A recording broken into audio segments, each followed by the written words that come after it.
किसी के पास वो वाला मैसेज है क्या जिसे 11 लोगों को भेजने से धूप कम हो और 21 लोगों को भेजने से टंकी का पानी ठंडा हो जाए और 101 लोगों को भेजने से बारिश आ जाए और जो भी इस मैसेज को अनदेखा करे उसका पंखा, कूलर, एसी खराब हो जाए।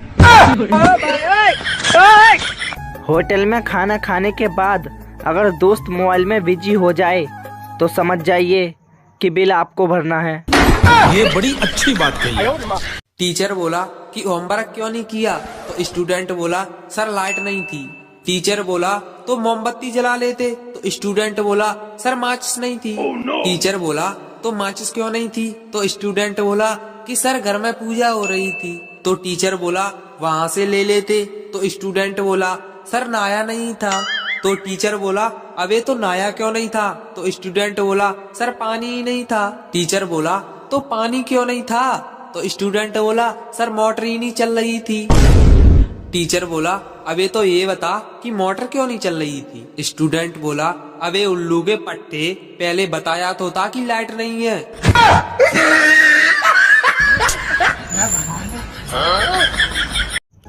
रात में एक चोर घर में घुसा, कमरे का दरवाजा खोला तो बरामदे में एक बूढ़ी औरत सो रही थी।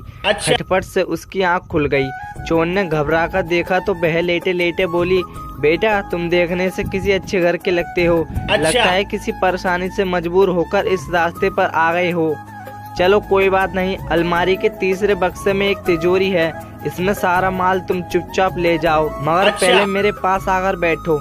मैंने अभी अभी एक ख्वाब देखा, बहस सुनकर जरा मुझे इसका मतलब तो बता दो। चोर उस बूढ़ी औरत की रहमदिली से बड़ा अभिभूत हुआ और चुपचाप उसके पास जाकर बैठ गया। बुढ़िया ने अपना सपना सुनाना शुरू किया।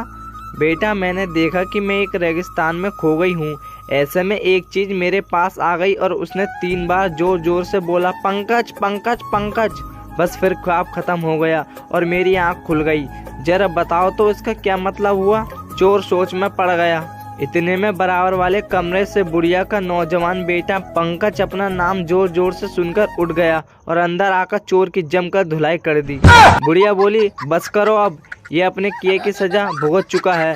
चोर बोला, नहीं नहीं, मुझे और कुछ सालो, ताकि मुझे आगे याद रहे कि मैं चोर हूँ, सपनों का सौदागर नहीं। पति, मैं दूसरे मुल्क जा रहा हूँ। पत्नी, भारत जाओ तो 2-4 साड़ियाँ भेजना, दुबई जाओ तो ज्वेलरी भेज देना, फ्रांस जाओ तो परफ्यूम भेज देना।